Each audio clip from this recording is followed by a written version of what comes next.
Tzvetomir is far from being perfect, to say the least, but somehow it has aged surprisingly well. And overall feeling about the album is not that bitter anymore. So maybe it's time to move on? No, it's not. Hi friends, it's Andrei Vasilenko and welcome to Metallica Geek, where we are over-analyzing our favorite band. So a couple of episodes before, the best-selling Metallica album had received a good portion of criticism by me. And so justifying the least popular Metallica record seemed a logical follow-up, but I won't do it just for the sake of balance. I do have good things to say about Saint Anger, sincere things. So this is going to be a love-hate mix. I hate him, I love him. So get comfy and enjoy the discussion. My personal, most disliked part of Saint Anger is not the absence of solos, nor the raw sound, nor even the snare. It's probably the way they worked on the lyrical elements. Prior to Saint Anger, lyrics were the domain of James solely, and now they wrote them as they are part of therapy. Everyone throws random lines from their mind, which then are reviewed collectively, and then they try to make sense of them. Now I can further express myself with these lyrics. Birth is pain, life is pain, death is pain.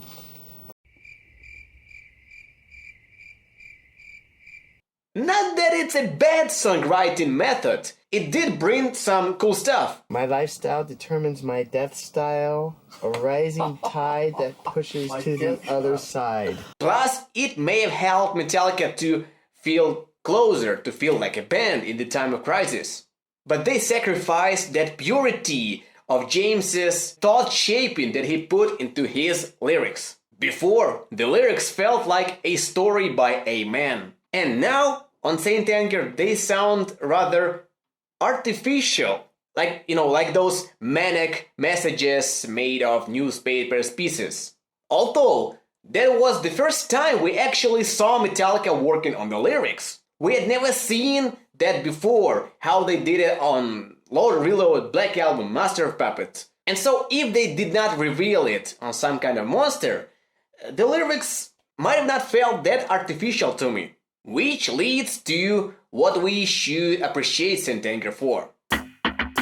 I'm not the type who's up to gossip and dig someone's dirty laundry, but learning what's actually happening about the band I deeply care about was a valuable insight. And it was quite a bold decision to make this personal stuff public. When Metallica conceived the documentary, nobody knew what's coming. None of the drama was planned. And at some point they really questioned whether they should continue filming it.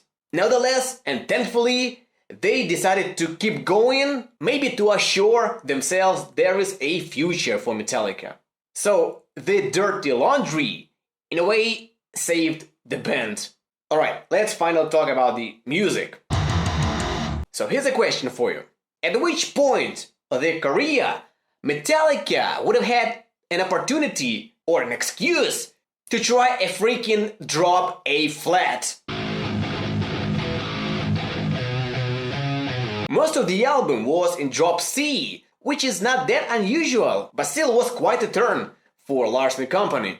Metallica is known for using standard tunings, while others may think of it as a thing from the past, as a musical relic. Most seeked a heavier sound by just releasing the notes more and more, while Metallica stuck to their guns and they tried to achieve it by other, more challenging means, such as writing badass riffs. In every instance, they used something other than standard E or E flat prior to Saint Anger was justified almost every time. So the thing that should not be the standard, not drop, noted. The first time Metallica betrayed E standard. Well, for this one, they actually needed to get a darker tone. This is about Tulu, Plus, it's my theory, the riff sounds too close to that of Master of Puppets. And so, apart from getting a darker tone, by going one step down, they might have tried to hide that similarity. Then, sad but true, the standard again. I've told it several times, but in short, almost all the songs they wrote for the Black Album were in the key of E. And so Bob Rock, their producer, suggested to water it down by going one step lower to standard D on Sad But True. And also to go half step down on The God That Failed. 2 songs out of 12 is more of a backup. Both are heavy, slow, groovy songs. And so underlying their heaviness and grooviness by tuning down was no coincidence. Then we have almost entire load and reload in E flat standard. There were several reasons for that, not going to stop on this now. But the tuning, just half step down, was not that extreme to begin with. And prior to Saint Anger, only twice did Metallica use something lower than D. Bad Seed and Minus Human. The former, Bad Seed, could be for the same reason they gave Sad But True bigger balls, to water down the album's sound, which was still all mostly in E flat. They did Devil's Dance in this standard, but why Bad Seed to make him lower? I think that because it was to them more of a weak song, and they made it stand out that way. Minus Human. It's part of the missing link between Load and Saint Anger, alongside I Disappear, No Leaf Clover, and the Presidio stuff. Minus Human carried the low-tuned element, while Say I Disappear had the snare in its infancy. Speaking of the snare, it's kinda became a focal point in hating Saint Anger. And people say that without it, the album could have been excellent. And the same for other kinds of should have been, such as solos and production quality. But the vocals from Saint Anger are untouchable. Untouchable and unrepeatable. James's raw, not auto-tuned, on the verge of snapping vocals. I'm fine to change drums, guitars, whatnot. That element I won't trade for anything. Yeah, he was not in a good shape as a singer, but James had not delivered that way before. Life told him so. He just let it all out. And why unrepeatable? Because I wish him not to get in that place again. And yeah, besides that, Saint Anger has the biggest load of riffs than any other Metallica album. More than Load and Reload combined. It also has the biggest number of strong profanity. More than all the Metallica albums combined. Alright, now let's quickly go through all the songs, seeking things to appreciate them for. Frantic.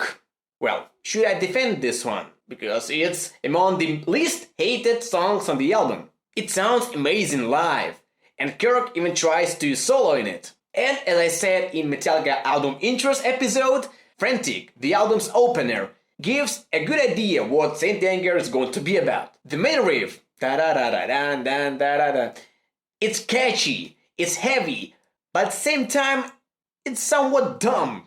It doesn't sound bad, but, kind of a little bit stupid. It sounds like a laughter. Da-da-da-da-da-da, I'm fucking your mother. The title track. It sounds like a bastardized, stabbed grandnephew-in-law of Master of Puppets and Nothing Else Matters. The main riff sounds very similar to Master of Puppets' bass line.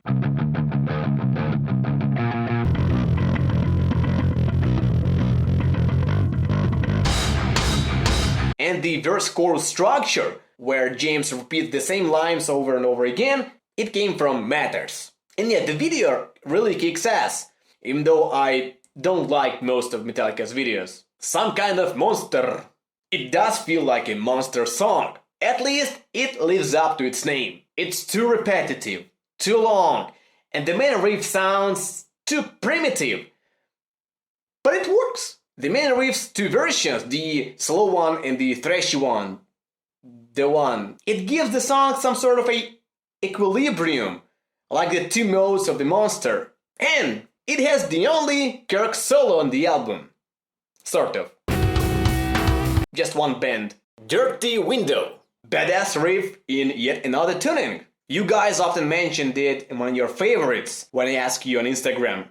By the way, join me on Instagram, we discuss fun stuff there. Link in description, нахуй. Invisible Kid. Besides that it's so silly, it's still pretty catchy and upbeat. I didn't know what's the lyrics about. I enjoyed the groove, and it's the only Metallica song in 2 guitar tunings. Perhaps with different lyrics, it might have been a masterpiece, but who knows. My World and Shoot Me Again. They've always sounded to me like the same song. Even now I could still mix them up. But anyway, in these 2, we can actually hear bass.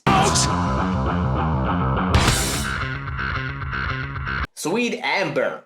Perhaps the most unique riff on the album. And guitar bends are rare in Metallica riffs in general. And then there's also a breakdown, which once I compared to that of One. And there, Kirk and James did different parts. And so that low-dish approach seemed to have worked even on the Justice type riffing.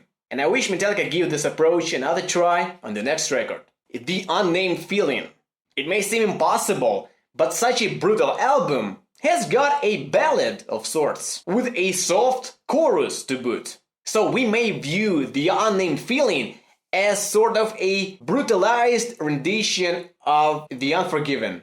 And also, when listening to the intro, pay attention to how different guitar parts, even though very simple, overlay and develop. Beautify! I've met only a few Metallica fans in my hometown, and I recall that almost all of them said that they really liked Purify. The same riff is so simple and has the same 3 notes that, for example, Some Kind of Monster. 0, 3, 5. Oh no. But the phrasing takes it to another level of catchiness. Verses are weird and random, but still fine. Chorus is absolute ear rape, and then the bridge and breakdown-ish outro heal the wounds. And finally, All Within My Hands. One word. Kill. Repeated 27 times. Kill, kill, kill, kill. What could be more metal than that? And by the way, here's my wife's paintings in good lighting, finally. And yeah, she might do some Metallica related stuff. Follow her on Instagram too. Support the podcast by listening to and giving a 5 stars on iTunes and maybe a review. That's a simple thing to do, but that really helps. Let's develop this podcast. And if you want to support me directly, become my Patreon. Thanks for listening. It's Andriy Vasilenko, and hear you next time, friends.